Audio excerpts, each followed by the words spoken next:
David Ansar. I'm the CEO of the Free Market Foundation. Thank you very much for joining us for this month's evening event. And we are very pleased to welcome Mike Settas, who is the chairperson of the Free Market Foundation's Health Policy Unit. And we're very lucky to have Mike as part of our broader network of supporters and affiliates. Mike has over 3 decades of experience working in various roles in the healthcare sector and the healthcare financing space. So he has a very strong interest in tonight's topic, which is national health insurance and the policy proposal, which has been around roughly since about 2007. It was proposed at the Polokwane conference of the ANC, but the first legislative realization of this was the Green Paper that came about in 2011. And Mike has been one of the foremost individuals pushing back against NHI, and we certainly at the Free Market Foundation have been leading the campaign against NHI, trying to raise awareness in the public around some of the risks, which include fiscal risks. We believe it's financially unsustainable, a lot of governance concerns associated with NHI, and the impact that it's going to have on practitioners as well as ordinary South Africans and their ability to access quality healthcare in South Africa. So without further ado, I hand over to you, Mike Settas.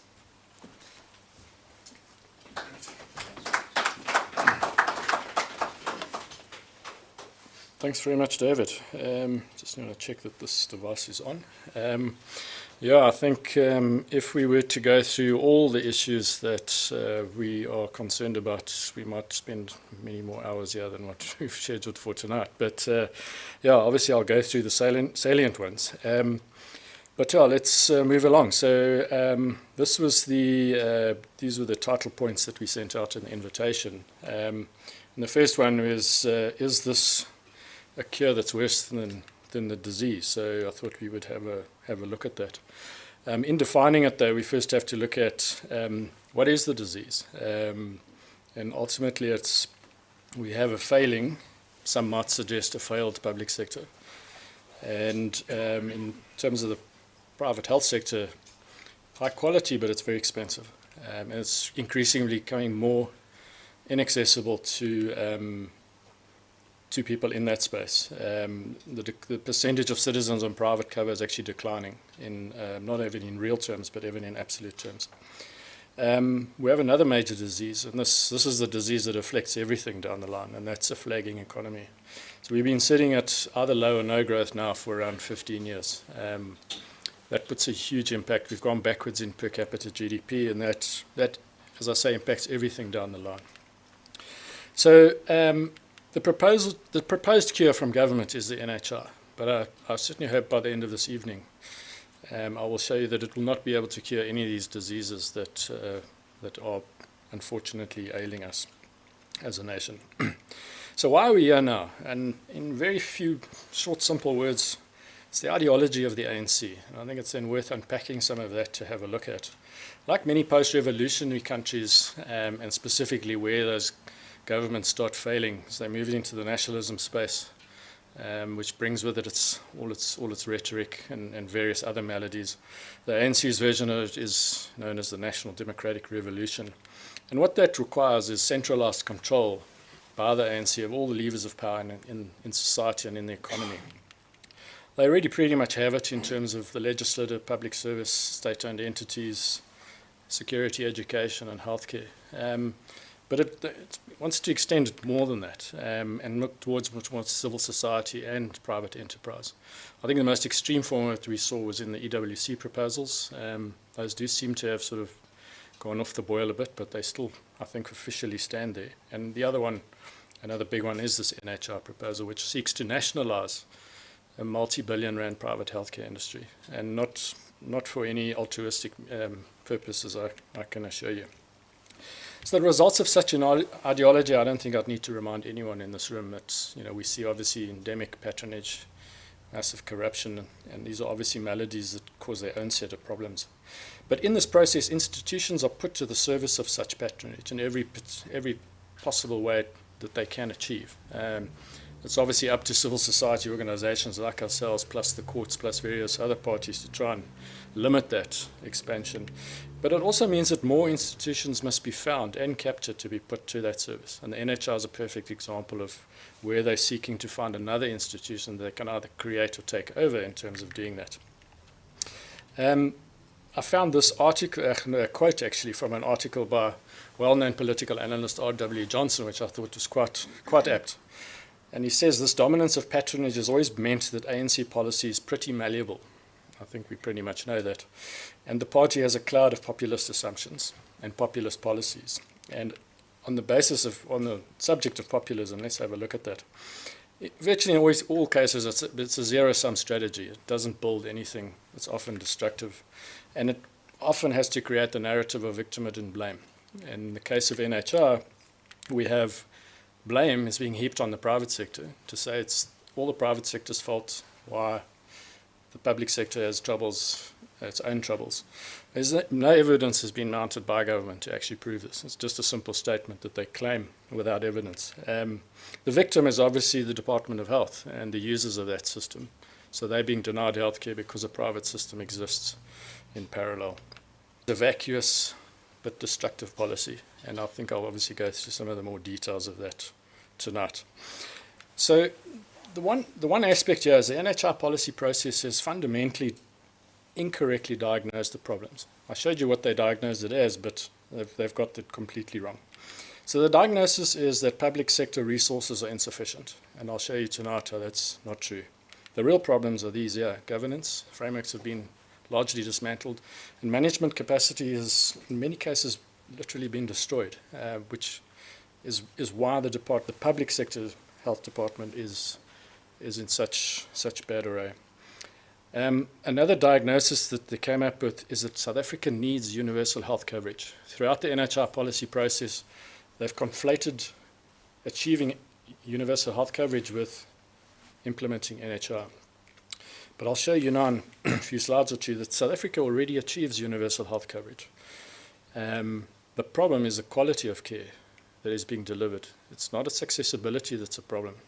And that's very fundamental because the universal health coverage process is about reaching people, making it available. If the quality is poor, that's a whole different kettle of fish that we need to look at.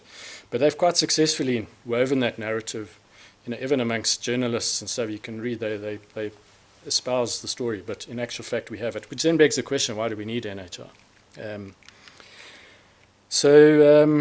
I think the office got a bit weird over there. Sorry for that. So this is the Office of Health Standards Compliance. So they're a department, an entity within the Department of Health. You can sort of equate the office to a clinical auditor general. They audit public facilities, and they give them on a clinical basis. So they will assess them for compliance amongst a range of metrics. And they have 13 broad metrics, and they're around this wheel over here. There's the green ones, which they call domains, and then the blue ones they call priority areas. But I just want to draw your attention to the two lowest scores that they achieve here. Leadership and governance and operational management. I mean, that's dismal. I know 35% is a pass in the public education system, but I don't think it's a pass in a health setting. So the lowest score, to reiterate, on leadership and governance, the government is telling us themselves that the issue is governance and management frameworks. It's not a lack of resources. I'll get to the resources later. So they themselves are telling us this. But obviously it's not convenient for them to raise this, because creating a policy that increases more taxes is quite easy. It's all a paper exercise. But actually getting into facilities and changing management and getting them like a management turnaround, that's much, much more difficult. Quite possibly, maybe impossible for the government in its current form. On this issue of universal health coverage, and I explained how it's been conflated in here, but here are three entities that have affirmed that South Africa achieves universal health coverage. So the International Labour Organization's World Social Protection Report, quite a mouthful that, some years ago, found no coverage gaps in South Africa, either from an inability to pay or from a lack of access. So if you have private medical scheme cover, you obviously have access there, but if you don't, the public sector will cover you. there are no gaps in it in terms of it. We actually have a very substantial public health system, and I'll also touch on a little bit there as well. The World Health Organization and World Bank have accorded South Africa a universal health coverage index of 0.67. 1 is perfect, 0 is non-existent. No country achieves 1. Sub-Saharan Africa minus South Africa achieves 0.4, a lot lower than South Africa. Most developed economies are somewhere between 0.7 and 0.8, so we're not much far behind what many developed economies have in terms of universal health coverage. The Health Market Inquiry, which was run by the Competition Commission, spent 6 years gathering much evidence around, mostly focused obviously around the private sector, but it found there its conclusion that South Africa already provides near universal access to healthcare, either through private, publicly available services or regulated private markets. Okay, so this whole aspect of universal healthcare is a misnomer, it's a red herring. We don't need NHI to achieve something we've already got. Your policy can't be aiming to achieve what you already have.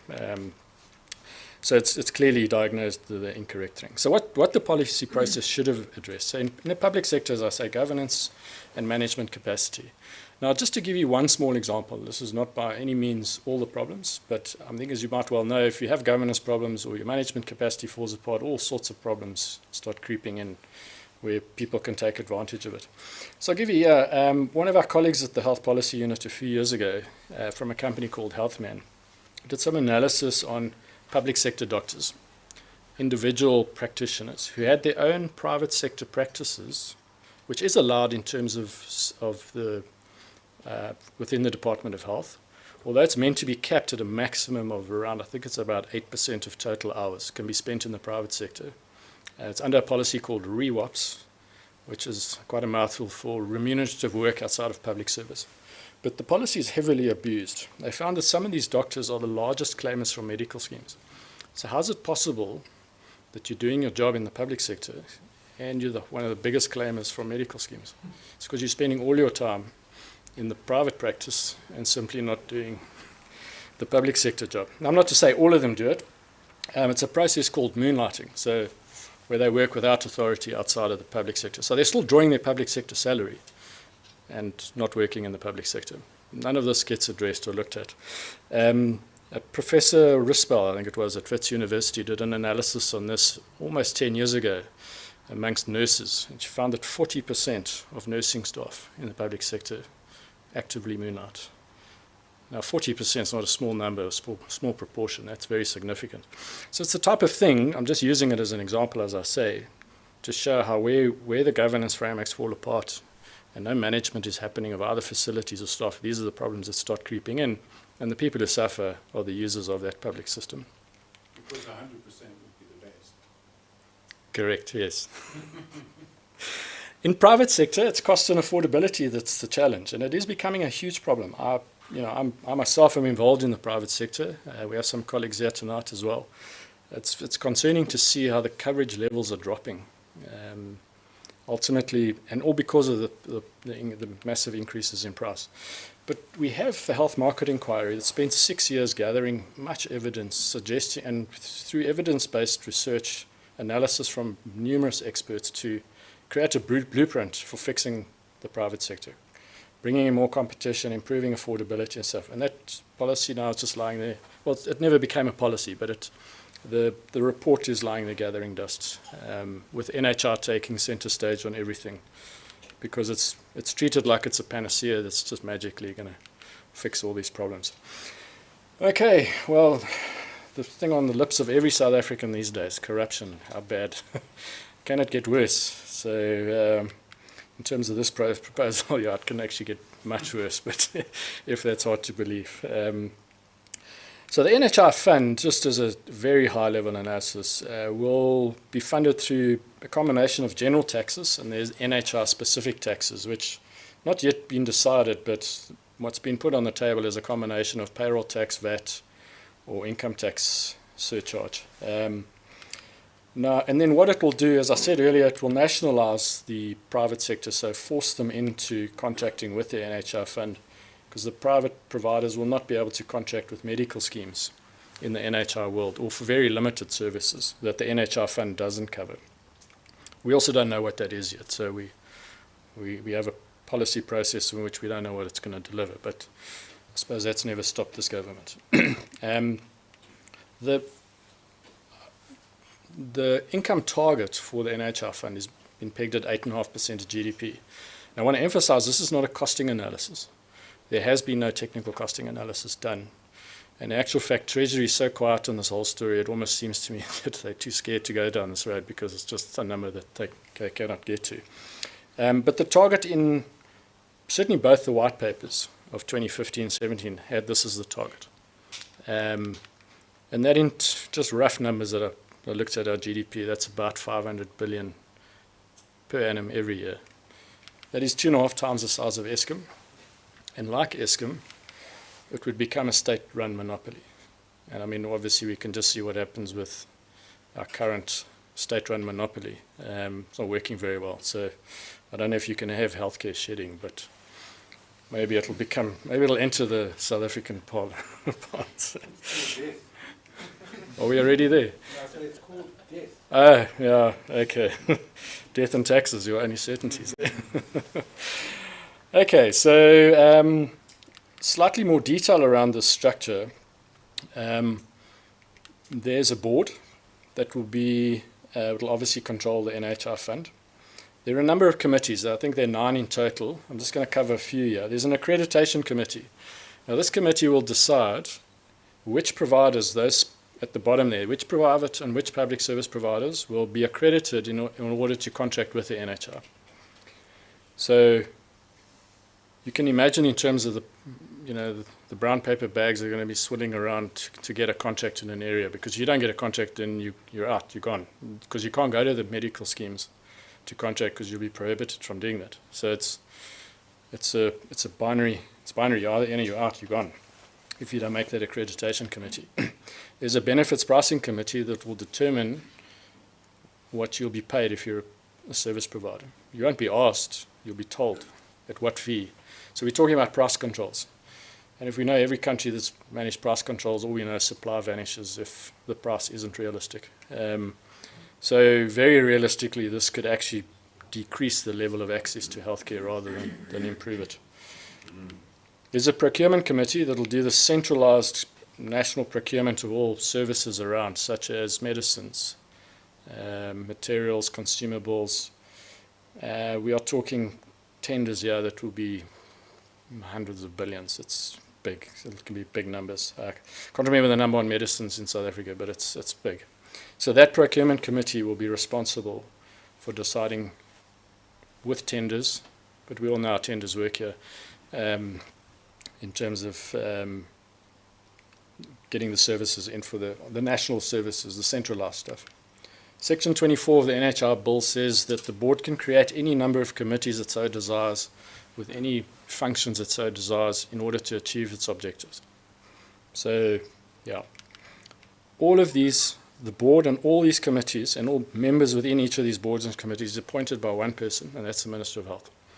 So we have a concentration of power and authority here, which is, you'd have to say, is enormous. There are no checks and balances. There's no discretion in the bill that says those appointees need to be ratified, say, by Parliament or any other body. It's totally at the discretion of the Minister of Health. Okay. Good governance structure, would you agree? A la South African style. Okay, so the risk of grand corruption. NHR will have political appointees. Okay, so that in itself, one sentence tells you probably all you need to know. Chief Justice Zondo, well, he was then not Chief Justice, but he is now, when he ran the Zondo Commission. And I mean, he recommended a complete revamp of how the appointments are made in SOEs, for obvious reasons. Even the President himself said, quote, that the manner in which those appointments were made was a massive system failure. His words. But yet the NHR bill entrenches this massive system failure. So why the duality in terms of position? If you want to avoid that massive system failure, then that governance framework needs to be completely scratched out and redrafted from scratch. Not that I'd suggest that, because the whole thing in itself shouldn't go ahead. I'll again quote from RW. I apologize for the repetition, but I do enjoy his stuff. He wrote this in Fighting for the Dream. It's about 5 years ago, I think he published this book. And there he said, the proposal to commence NHI by pouring hundreds of billions of rands of taxpayers' money into an NHI fund and place it under state and administration was simply asking for more looting. And then he concludes, anyone who doesn't know that simply hasn't been paying attention. Okay, so quite a powerful statement, but totally apt. Okay, so let's have a look at fiscal implications. David alluded to that in his opening. Can I say afford NHI? I suppose it's actually a very simple answer to that. Darby, a good friend of the foundation, stood on this podium, 6 weeks, 7 weeks, 8 weeks ago, just after the budget speech. And the title of his talk was, The Money is Finished and Klar. Okay, it's emphatic as that. And yeah, so that's, I suppose, the answer. With an ED at the end. Well. Just kidding. Okay, so some humor from Dr. Jack. The NHI, it might hurt the taxpayers a little bit, but don't stress too much is the messaging we get from government. Okay, so I think in the context of looking at can we afford it and what we spend on healthcare, it's worth looking at some international comparisons. So this we did last year on a research paper that we published. So we took South Africa's per capita GDP.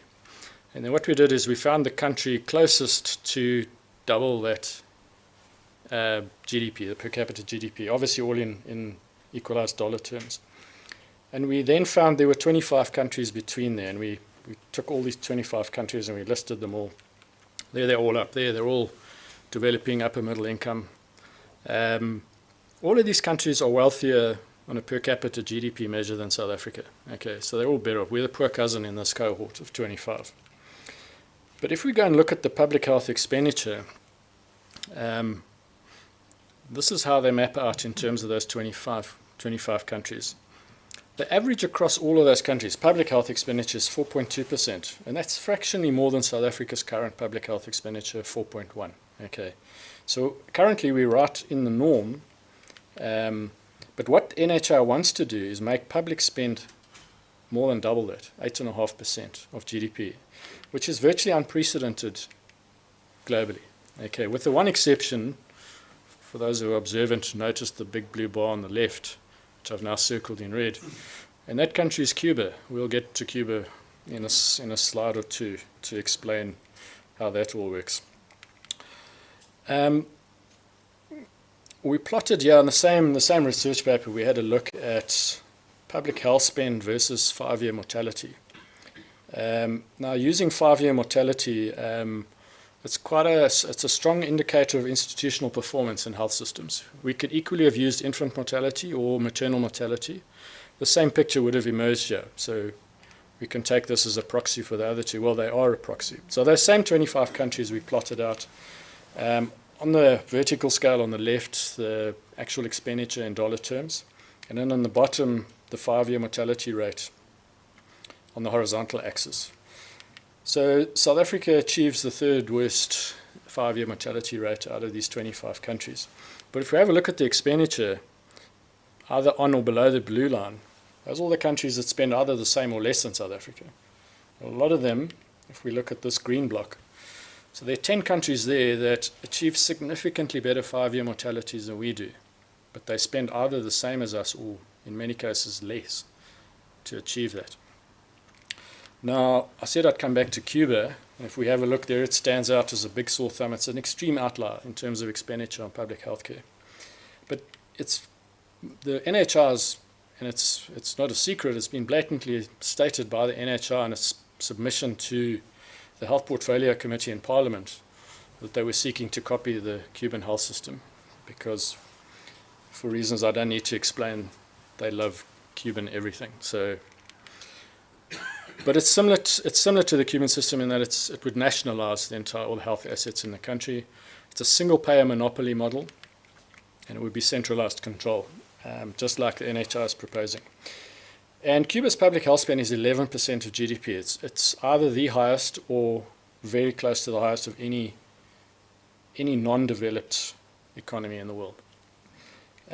If we have a look then at how efficient it is in that expenditure, in that red block, we can see there are 8 countries that achieve similar 5-year mortality rates, but at much, much lower cost, a fraction in many cases, which, for my mind and for my money, represents the inefficiency of centralized single-payer monopolies, most specifically those wanting to be run by the ANC government, as we can imagine.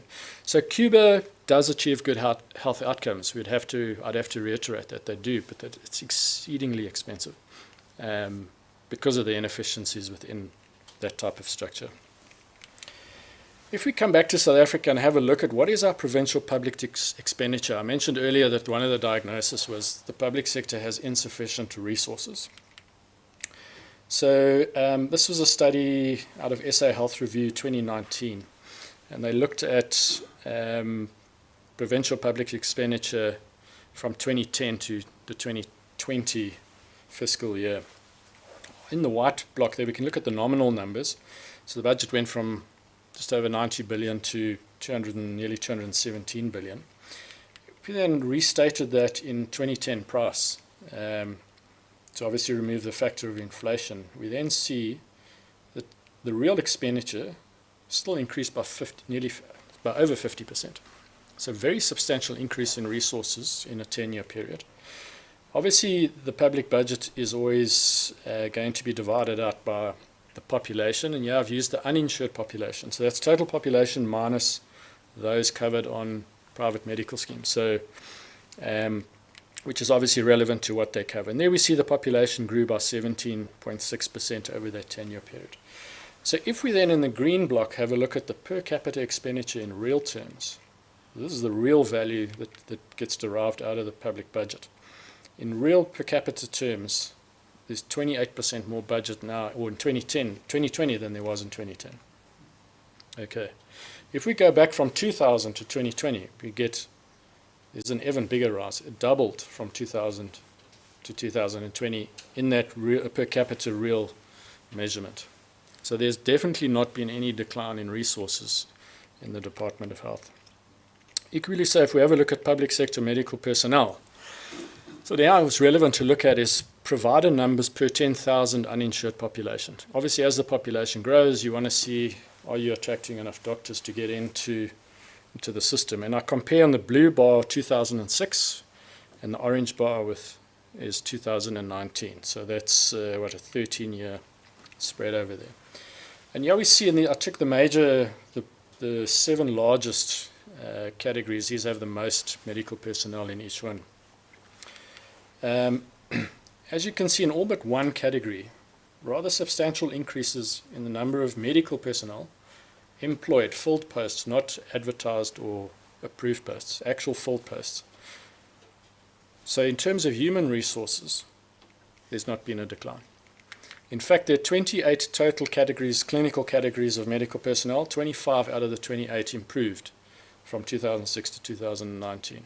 Okay. So the department's had more money and more personnel, medical personnel. Important to analyze that. When we go and have a look at statements made during the NHI policy process, we get things like this. This was former Health Minister Zweli Nkizi, who said that the primary reason for the shortage of doctors, there is no shortage because they've gone up, is that the budget has not increased in real terms. Okay, so completely in contrast to what reality is. It's simply not true. The maldistribution of human resources between the private and public is the root of the healthcare crisis. This was Olive Shisano, who is chair of the Ministerial Advisory Committee on NHI and a massive proponent of the NHI fund.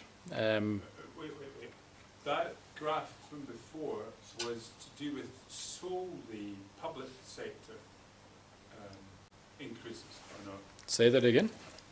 Public, you go back. Was it? Sorry, could we save questions for the Q&A after the talk? Just bear that one in mind. We can go back on. We can go. It is public sector. It's only public sector, yeah. Okay. Okay, so I searched a bit to find this picture, but it's the aptly one to show what's the elephant in the room, okay, because I'd be quite scared if I was this guy sitting over here. Wage increases. We all know it's the big elephant in the room. So This is from 2006 to 2016. Average remuneration, this is all posts, including non-clinical, so I couldn't find a split between clinical or non-clinical. But in real terms, there's been a 55% increase in compensation rates over the space of 10 years, and that's the result over that period of average salary increases of CPI plus 4.5%. Okay, very substantial increases. Look, this is universal to the whole public sector, but it's in fact, it's still nonetheless illustrative to have a look at it here. Another massive elephant in the room, and this is virtually untouched in any discussions around, it certainly hasn't been brought up in the NHR policy process. It's certainly it's not mentioned anywhere other than for some footnotes in financial reports. It's almost as if it doesn't exist. But these are the numbers. Have a look at the growth over a space of, I think it's about 6 or 7 years that we go through here, from 28 billion to 120 billion. Now, that's an astronomical number. I mean, this is half the public health budget in one. Like medical malpractice law claims don't get paid out in 1 year, but the number in itself is enormous. Okay, there's the number there. In this 2022 year, the latest year, the department incurred 10 billion rand in new liabilities for medical malpractice and paid out 8 billion in the year. So that's 18 billion out of a budget of 248 billion lost in 1 year. A very substantial amount of money. And the only reason this is happening is because of poor quality of care being delivered. Most of these claims are for cerebral palsy, which is immutable. You can't argue them. You know, if a child has cerebral palsy, they have cerebral palsy, and the most common result is the delivery has not been done properly. You know, the mother wasn't monitored or corrected. So you can't hide these. You can't hide from these. I want to focus on what's possible in the Western Cape, and the only reason I focus on it because their performance is much better. And obviously, as we all know, they're not run by the ANC government. They're run by the DA. Now, it's not a punt for the DA, but it's just to emphasize. I don't have another one I can go to as an example, but it's illustrative. Remembering that healthcare is a devolved function, obviously, like education. So it's the province that runs it, not national government. Now, in terms of the way the provincial equitable share spreads a budget across all the provinces, it's done on an equitable basis. So every province has a roughly equal per capita budget based on its population. It gets allocated to be roughly the same.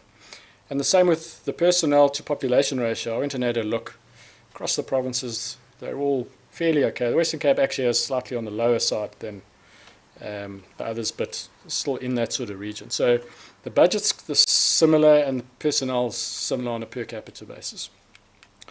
But yes, what we see is that their medical malpractice liability is 0.0005% of that 120 billion that we looked at. It's measured in a few 100,000 rands, which is completely insignificant in the bigger picture. So they're able to have no medical malpractice liability. Okay. Infant and maternal mortality rates are substantially lower in the Western Cape than any other province. In some cases about half, other cases about 60% of some of the better run other provinces. So the question then is, how are they able to achieve it within the same budget and with the same amount of personnel? That's the question that really needs to be asked. Some more gremlins creeping in here, but Professor Makgobo, who's currently the health ombudsman, his tenure is about to come to an end, which is quite sad because he's been very good. This is what he had to say on his own inspection of the provinces. So he did a national tour in which he went to all the provinces and went to have a look. Of the 9 provinces, the only province that seemed to have its act together is Western Cape. They seem to understand their mandate and want to serve the people of the Western Cape. I mean, there could not be a bigger indictment than that in terms of the other provinces. And the other provinces need to jack up their work. Quite a blunt statement. But anyway, that comes from our health ombudsman. Wasn't a punt for the DA, I promise. Okay, number of filled posts, more recent years now. So I found some of the annual financial reports. So from 2019 to 2022, number of filled posts, all provinces. Resources going down, resources going up. Okay, it's an average of 1.6 per annum. It's slightly more than our average population growth rate. So in real terms, resources are increasing. Number of full posts in Gauteng. The only reason I want to look at Gauteng is because it's been in the press a lot recently. Things like the Rahima Musa Mother and Child Hospital, in which there's all sorts of crises unfolding there. And every time you read an article on it, any spokesman from the Department of Health says, oh, it's because we don't have enough doctors, we don't have enough resources. But when we look at these numbers, I mean, this is what's happened in the last 4 years. Number of filled posts, not approved posts. These are actual people employed in the Gauteng Department of Health. That's an average of 5% per annum for the last 4 years. That's way more than Gauteng's population is growing at per annum. Okay, so we are, but if you can have more resources, it's always the case. If you don't manage them properly, then you're not going to get the outcome, the desired outcome. Even the budget over this 4-year period, Gauteng's budget has increased by 6% per annum. So its budget's improving, its number of staff employed is improving quite substantially. Hope this is not too depressing, everyone. Average compensation, all provinces. Okay, average of 3.6% per annum. Not the heady days of 10, 15 years ago, because obviously now finances are massively under pressure. But nonetheless, still going up. It's not going down. I mean, many people in the private sector through the pandemic lost their jobs. They didn't even get to keep their current salaries. They went to zero salary. Not so in the public sector. Okay, so on the point of fiscal implications, I would suggest that we already are spending a lot. It's improving all the time. We should rather be looking at that than saying, do we need to tax the tax base, which is already diminishing and narrow, more to raise an enormous amount of money that quite possibly may not be necessary. Okay, and this next question, is the NHI constitutional? So I did speak to David about this before, so I wanted to add the qualifier that I'm no legal eagle, so I'm only taking what I read here. So there's a very positive development here. Last year, June, was a court case in which Solidarity and another doctor association took the department to court to declare the certificate of need unconstitutional, and the court case was successful, and the North Gauteng High Court ruled that they are unconstitutional on 6 grounds. That's quite a few points, not just 1 or 2, but 6. Government did attempt to have that case rescinded on the embarrassing realization that they'd forgotten to file opposing papers. So the whole case was unopposed, even though Solidarity's lawyers are adamant that the papers were served twice. So the timeline on it is June 22, High Court strikes it down. This was a comment from Solidarity, peer remarks. And just to emphasize how draconian the certificate of need intended to be, it is in the powers of the Director General of the Department of Health to prescribe virtually all the medical practices activities, ranging from the equipment to its human resources, even the size of the practice. I'll go further to say even the type of clinical practice you can have. It had one clause in which said the DG could impose any condition it wishes, any condition, as broad as powers that clearly unconstitutional in what law needs to be constrained. So struck down in June. Government did not oppose the case. Sorry, I'm repeating myself a bit here. Claim papers were not received correctly. Application for rescission fails and is now awaiting ratification by the Con Court. So if this does get ratified by the Con Court, very, very positive development, because this puts a big nail in the coffin of the NHI, because they won't then be able to tell doctors where they can go, what they can do, what practices they may run. I mean, you might think if you read this as almost like a case straight out of the Soviet Union in terms of central control of everything. Fortunately, the courts have stood us well. Another legal development quite recently in the last few weeks, Parliament's Health Portfolio Committee is currently assessing the bill, and we hear that the ANC are attempting quite to try and push this through as quickly as they can. But they've currently received conflicting advice. The State Law Advisor has given it the NHI bill, clean bill of health, no pun. But Parliament's legal unit, which advises parliamentarians on legality of law, has said no, there's a whole string of issues that they have concerns about. And one of them is the same concern that the North Gauteng High Court also found unconstitutional. So there's a strong link between the findings of that High Court ruling and Parliament's legal unit. But nonetheless, we've engaged with quite a few people over the last few months, even in last year. I would say legal action against this bill is an absolute certainty if it does get passed. Okay, and that will come from various sources, I think. But I think a good thing as well. Could NHI lead to a massive immigration of doctors? I'm going to go again, it's certain. Okay, so two pieces of evidence here, again from Solidarity. They did a survey a few years ago, found 43% of health workers answered yes to would they immigrate if the NHI was implemented. Slightly more recently, the South African Medical Association, which represents most of the doctors in the country, there we go, 38% said yes to the same question, they would emigrate if NHI was implemented. Interestingly, there's still a large percentage who said they were unsure, 17%. And also interesting that 6% said they're considering emigrating, but for other reasons. So we can't afford to lose doctors.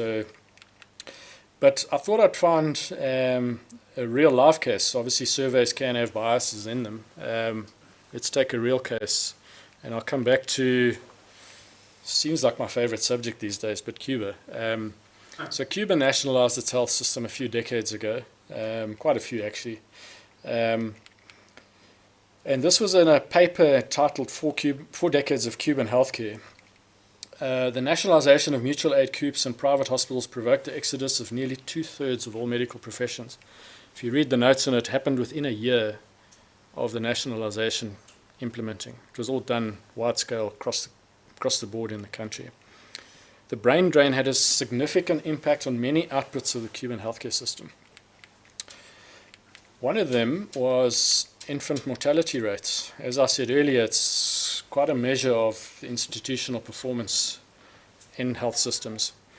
So Cuba's mortality rate was 33 at the start of the year before the nationalization took place, and within 10 years it had risen to 46.7 per 1,000 births. Now, over that 10-year period, I managed to find some data. There were approximately 2.5 million births over the 10-year period, which means that this change, this nationalization of Cuba's health system and the exodus of doctors caused the unnecessary deaths of 20,000 more infants than would have been had the infant mortality rate remained at 33. So there can be real life costs to this type of action, which I don't think anyone has realistically had a look at. Okay, so getting to the end here, alternative health reform measures, obviously good to, or it's easy to criticize and sometimes good to do it as well in appropriate spaces, but yeah, what's the alternative? And I think that's an important thing that we need to have a look at. So I want to just outline the current structure of both health systems in South Africa. We have the private sector on the left here, and it's very high level, of course. It's mostly taxpayers who pay contributions towards medical schemes, and that makes up about 90% of the total funding for medical schemes. Around about 10% comes from the medical tax credit, which is a tax relief on belonging to a medical scheme, and that delivers care to around 9 million citizens in South Africa. We then look on the right at the public system. Through tax collections, there's tax revenue that devolves to the National Department of Health, which then passes on to the provinces through conditional grants and the provincial equitable share. Over 90% of that national budget goes down to the provinces, so the provinces receive the lion's share of that. And that provincial revenue is then allocated to health functions, to national hospitals, to central hospitals, to district health authorities, etc. And that's obviously in terms of provision of public care to 51 million people. So an alternative proposal that we have given some thought, by no means are we adamant that it's a perfect system, but it may be a starting point for a discussion to have a look at what is possible. So the creation of a national package across the entire country, delivered by both the private and public systems, inclusive of emergency services, which is quite an important point. Emergency services are currently in a mess in South Africa and really need some revamp. One additional problem that we need to have a look at. And as I say, that can be delivered by medical schemes, through privately insured patients, and through the provinces. Conversion of the medical tax credit to a tax subsidy. And the reason for that is the medical tax credit currently only has an advantage to someone who earns above the tax threshold. If they earn below the tax threshold, it's of no benefit to them because there's no tax. They don't pay tax, so there's no tax. So rather to convert it to a given tax subsidy, which can either be paid to the medical scheme directly or maybe through the employer. But how that happens is not really important. But it becomes now a subsidy that everyone who belongs in this national package, if they are privately insured, and there is certainly some growth in this market currently in a very weirdly regulated manner. I mean, some of my colleagues sitting here will smile quite wryly at it. The regulatory-wise, it's very convoluted. But anyway, there is some demand and growth. A lot of employers willing to subsidize and pay for cover for their lower income staff who cannot afford traditional medical aids, who have a watered down. So that standardized minimum national package would be quite a low package to spread across the country. Some work of this is being done already inadvertently. The Council for Medical Schemes are running various committees to look at the implementation of low-cost benefit options. So that could be a blueprint for this as well. I mean, the Health Market Inquiry also took a look at this level here. And what we could also look at is possible VAT exemption on these services. So the private providers who do deliver this. So like you have a basket of exempted on food, we could have the same on healthcare. That would improve some affordability. And then the phasing in of employer subsidies over time, as well as mandatory coverage, so that every formal employed person should be insured within the private sector. Now, the advantage of this is that if the private numbers, we saw earlier slide, there's 9 million people currently in the medical scheme market. But if we take that to 15 million, that means that the number of people the public sector has to look after goes from 51 to 45 million. So less people means more budget per capita. So it's a public budget improvement with no added cost to the fiscus and no new taxes required, simply by having an expanding private sector. Now, many countries, even first world countries, give tax incentives to people to belong to private care so that it takes the pressure off the public system. Australia, first world country, way wealthier than ours, provides this. Brazil, also an upper middle income, but their per capita GDP is quite a lot higher. They provide numerous incentives, even for providers and insurers to come into the market. They give them tax breaks for like the first 10 years to come and establish and set up so that they can expand the private sector because it puts less pressure on the constrained finances of the public sector. Over and above that standardized minimum package, then medical schemes say would be free to build any package they want and sell that, so a higher level of cover, similar to the cover that would be currently available. But it doesn't exclude the provinces from doing the same, also delivering above that package to the level that they can and that they can manage within their budget. This also would create some level of competition between the public and the private, and also between the provinces, which is competition is always good for outcomes, lowering costs. So a very broad proposal from our side is what we think. And I think importantly as well, this could be delivered by private and public providers.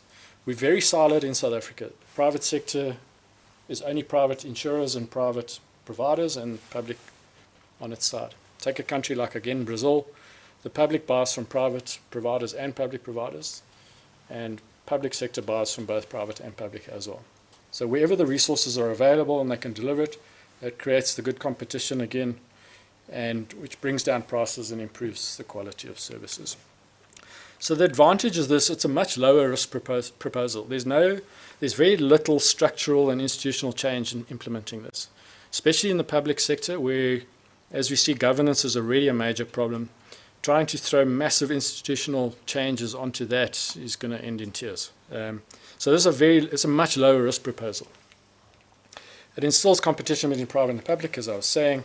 Provinces also then retain their federal autonomy over health. Remember, the one thing that hasn't been considered in the NHI proposal is that the provinces are going to have their functions taken away from their budgets, taken away.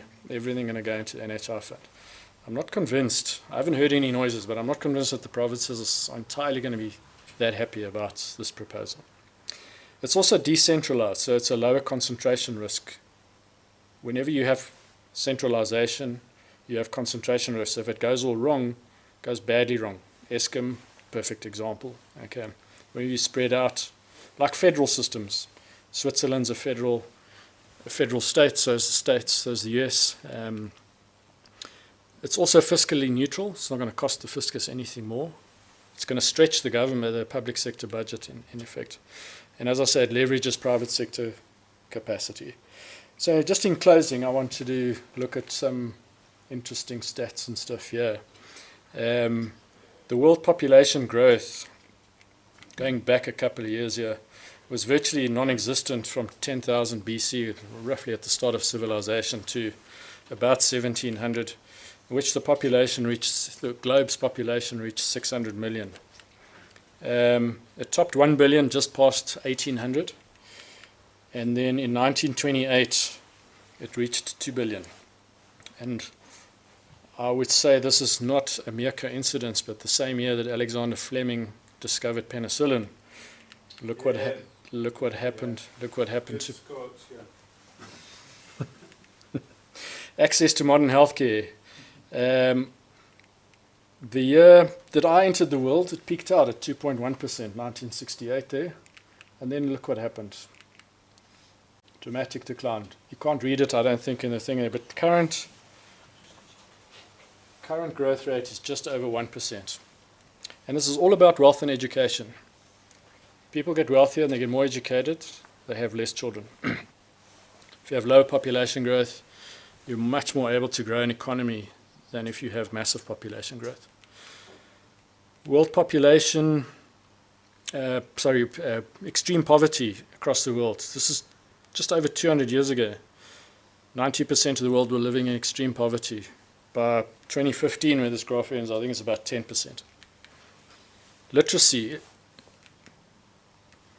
again, about 90% of the world's population 200 years ago were illiterate, couldn't read or write.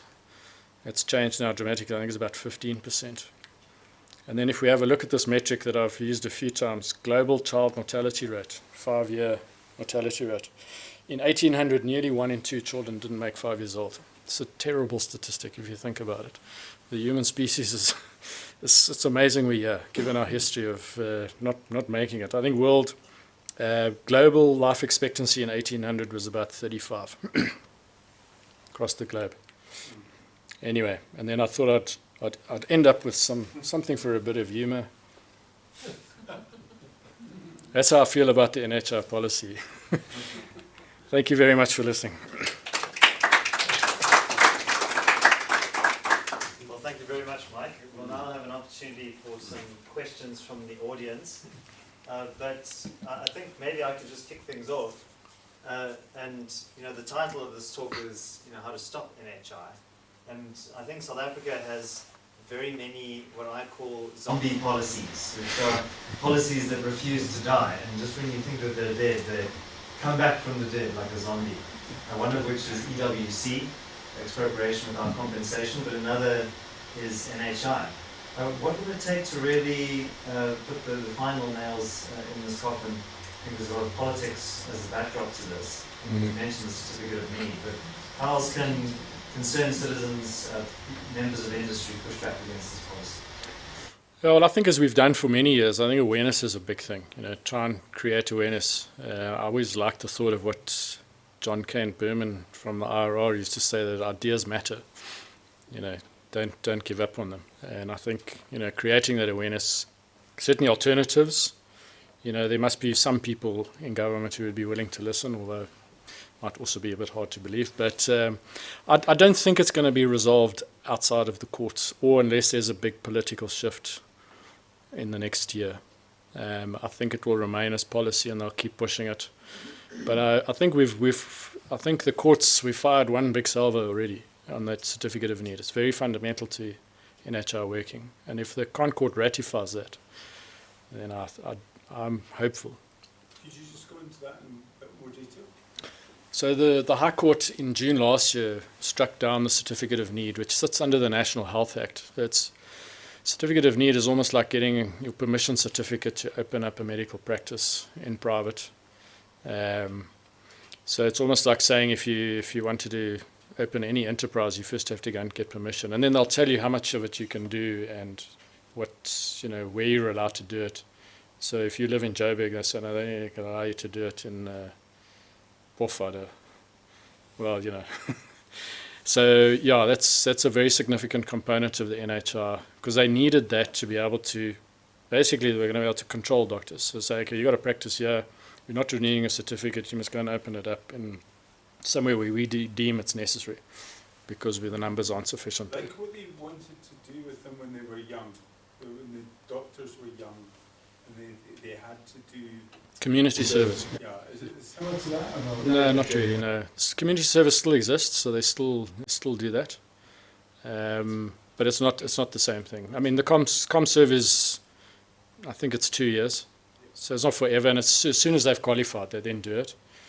And I suppose in a sense it's some giving back, because all the medical schools are government funded through the public universities. And then they can obviously then be free to go to either move into private practice or work within the public sector. Okay. All right, if I could just ask you to introduce yourself with the last question. Yeah, Garth Zetzman. One thing you can see is in terms of the personnel and that sort of thing is how many more medical students are they processing, or less, or what's happening there? Yeah, no, good question, Garth. Pleasing to see the numbers have gone up. So up until a few years ago, they were around 1,200, 1,300 a year, and up to about 1,800. So quite a sizable jump. Still not as much as we need for our growing population. Just remember, our population's growing at close on 1 million people a year. We still have very high population growth rate in South Africa. It's about 1.4, 1.5%. Growing faster or less than the population? No, not sufficient. We need more. We need to produce more doctors to get our ratios are, like I've shown that the ratios are improving, but they're certainly nowhere near where they should be. So, but the point is, as I mentioned earlier, the key aspect of all this is we need a growing economy. Because without a growing economy, we don't have the money to employ more doctors. That's the key aspect in probably virtually all public policy. You can't deliver if you don't have the money for it. As Davy Root said, the money's finished in class. So, yeah. Mike Brown, that standardised medical insurance you're talking about, I think it's very interesting. Have you done any research in terms of what's happening in this gap area of insurance, where increasingly insurance companies and even medical aids are now offering very low cost medical insurance with certain benefits and so on, and whether that could be extended to companies being able to claim tax deductions for contributions, things like that. Is that a possibility? Yeah, so I did allude to that, to say that work in terms, because there are various committees to formalise this thing, because as I say, they operate currently in a sort of exemption space from a regulation point of view. So it's a temporary exemption. So they need to formalise it, make it policy, and then actually create the legislation to standardise it. And I think that could be a template to use to make that standard package. The point I also emphasised is this is a suggestion and an idea from us. There would be a lot of work required to go through technical feasibility analysis around it. This is all the stuff that the NHR hasn't done. Costing analysis, how it could be delivered, institutional, understanding institutional feasibility of how it would be delivered. But yeah, those products, and I think those products that exist in the market is really born out of demand that's come. And it's actually forced the regulatory space to have a real look at it. But yeah, it certainly could be used as a template, I would believe. Because the issue is these products already exist. Yes, no, they're about there are about 500,000 people on them currently. These things more, yeah, making them grow. Yeah. Now I think if there was certainty around the products that they would exist in future, so in other words, the laws created for them, there's certainty, then you'd have investment into that market. I think investment at this point in time, I think some brave players may put investment into it, but you'd have more investment if you had greater policy certainty around it. Quite interesting. I was reading an article recently about, about power stations in Auckland. And the need has always been that power stations have been older, we've got to get rid of it. But this research showed that in fact the reason why they're not doing well is suppliers is because of inefficiency, bad management and corruption. Which is interesting, it implies that you could actually privatize these power stations and they would be workable and so on. And that's exactly the same principle that you were talking about, you know, this corruption and so on. And I think one could actually have a statement that says SOEs are corruption. You can just put in the SOE fully so that you don't stand. They're all like that. But I was very sorry, I didn't come across that before, which is our power station. So maybe we can use that over and over again in terms of getting rid of the public health hospitals. Yeah, it's an interesting to look at what's happening with Eskom now. It's failing spectacularly. Government is actually conceding that they need private sector help, and now there's discussion on converting, as you say, some of those utilities, or at least putting them into the management of private hands. But the NHR policy is telling us we're going to do completely the opposite. We're going to go to what we know doesn't work because we've now got all the evidence we need, which obviously is not rational. Why would you go down that road if you really have example of how it doesn't work? I think it's interesting a point to take someone like Michael Porter, who's a professor of economics at Harvard, and he stated categorically there are very, very few examples of monopolies anywhere in the world that are more efficient than a competing free market system. Very few, if any, and specifically state-run monopolies. Yeah. Yes. Go for it. My name's Chesney Bradshaw. I've listened to the focus that you've put on the public sector, and that involves misrule and malfeasance and all that sort of thing. But if you had to look at the private sector, and specifically maybe medical aids and practitioners in that, we know that corporate South Africa is not blameless with its malfeasance, and there have been huge corruption problems with the private sector in South Africa. Now, what are the areas or the shortfalls that are in the private sector?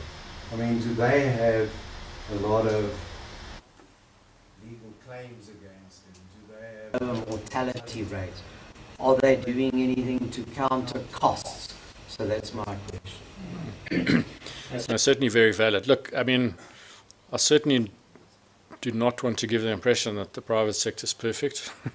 It has very substantial problems. I think the only real upside that the private sector still has is that, at an outcome level and an operational level, it's fully functional. It's not, you're going to pay a lot, but if you're sick and you end up in needing treatment, you're going to get high quality treatment. So, but the fact that the costs are increasing so dramatically is a huge problem.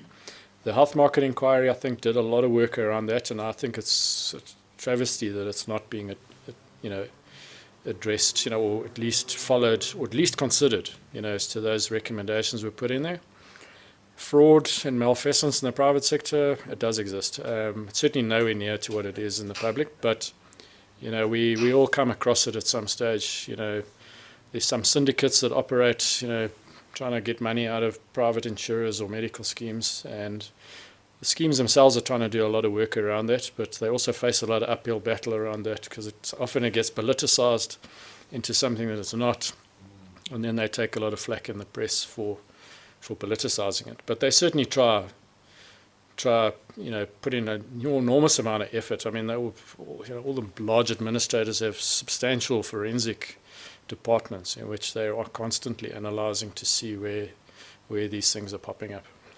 But no system anywhere in the world is perfect. So there was always going to have somebody trying to make a quick buck out of something somewhere, not legally. Yes, sir.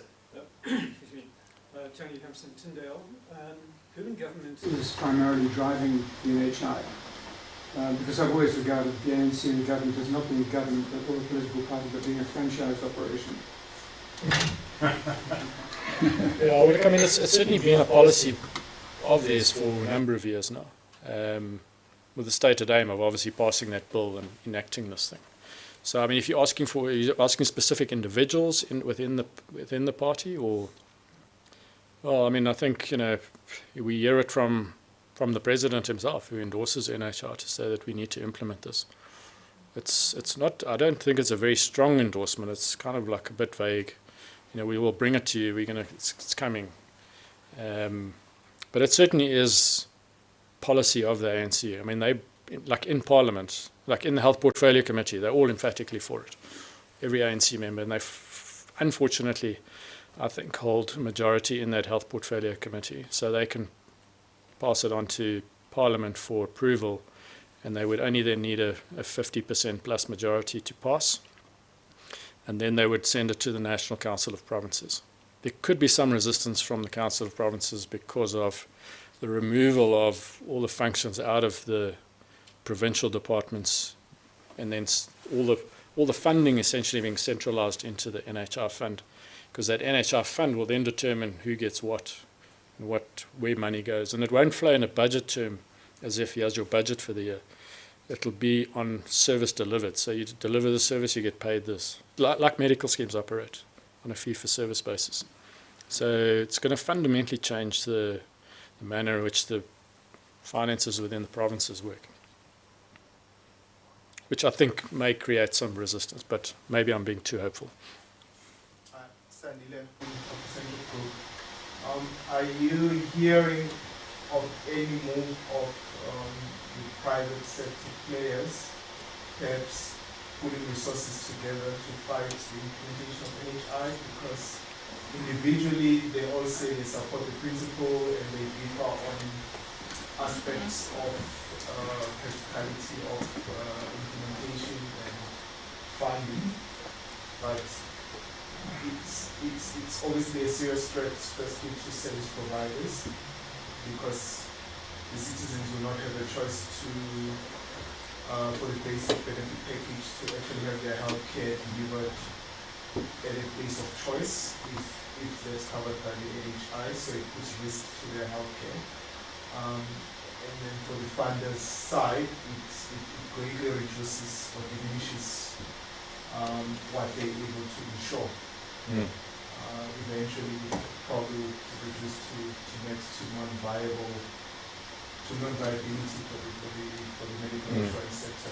So are you hearing of any thoughts, or are you leading that private and civil society campaign to challenge this? So just to clarify, you're asking if the private health sector, medical schemes, administrators and providers are collating. Not that I'm specifically aware. I mean, there have obviously been some providers and some appointees who've come out with some criticisms, also mentioning alternatives to how the NHR is structured now.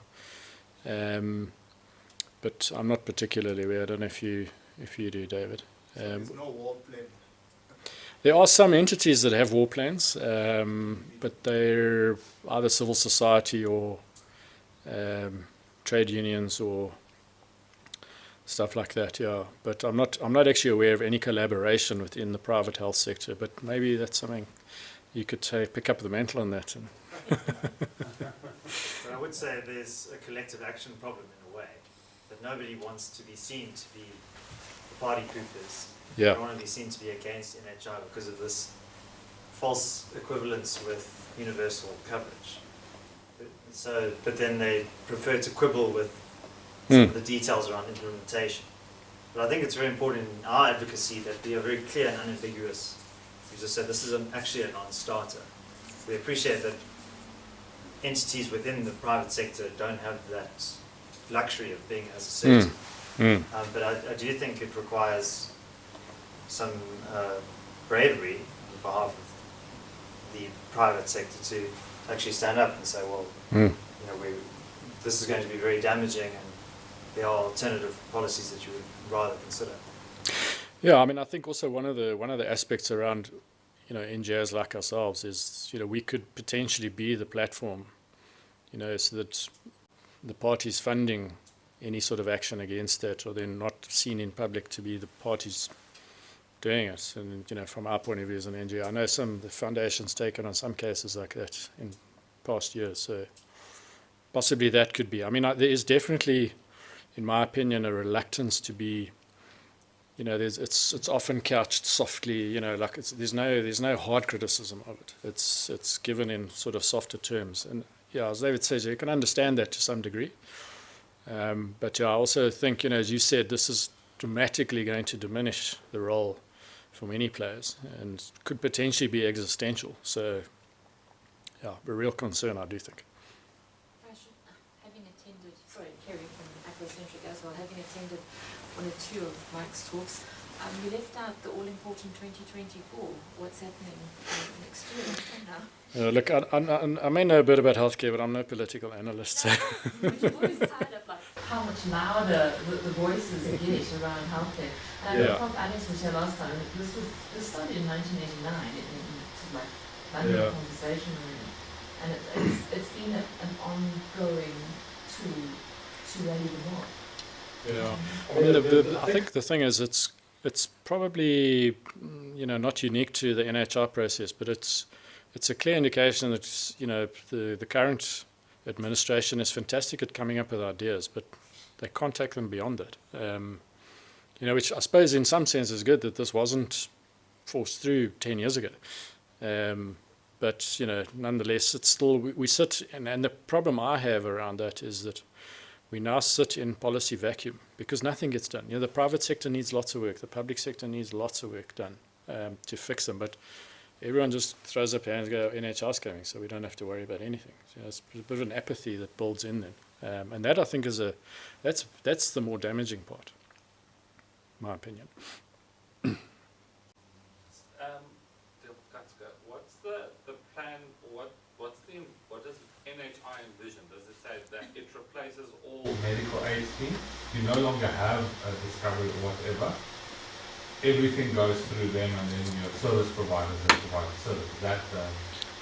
service. Not quite as black and white as that, but so the NHR is technically known as a complementary single payer fund. So what that means is it's the single payer for the country for the NHR services, and complementary that if the NHR covers, let's just use an example, they cover dentistry, then medical schemes cannot insure dentistry.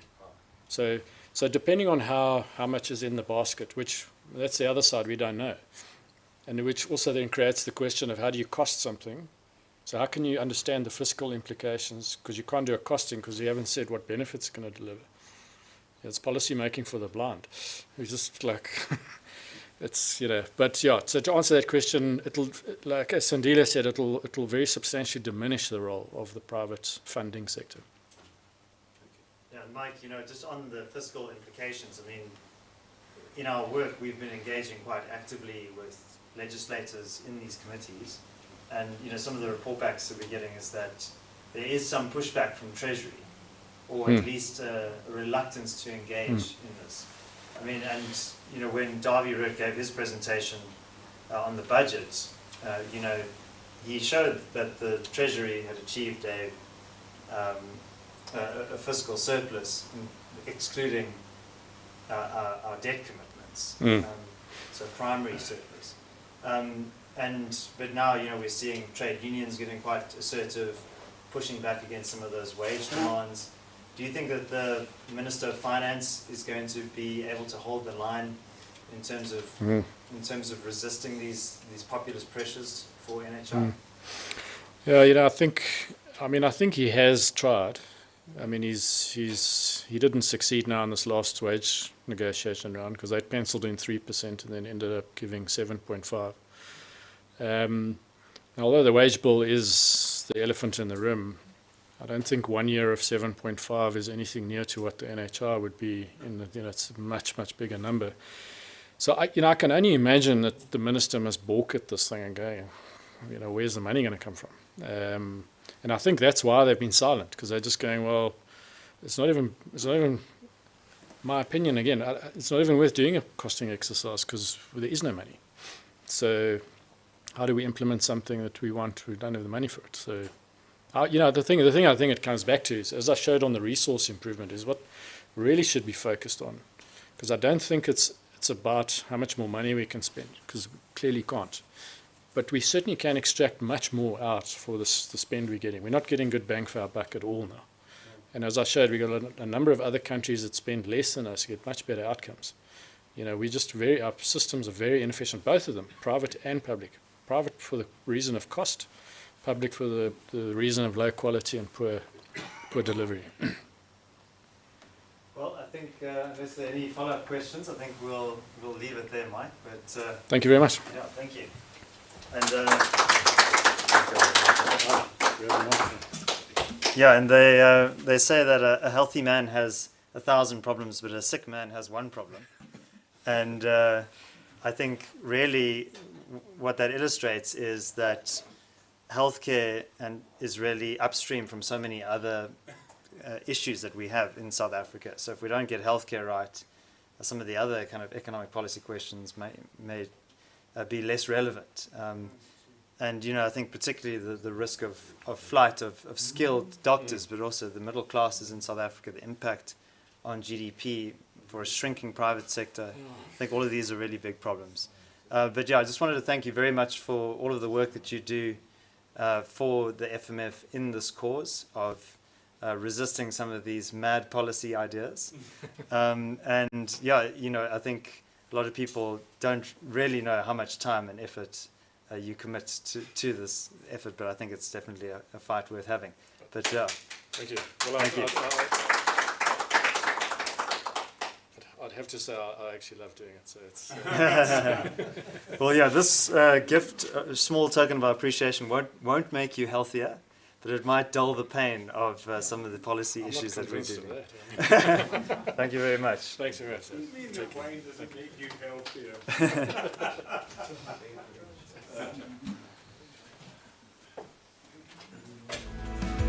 Let's go.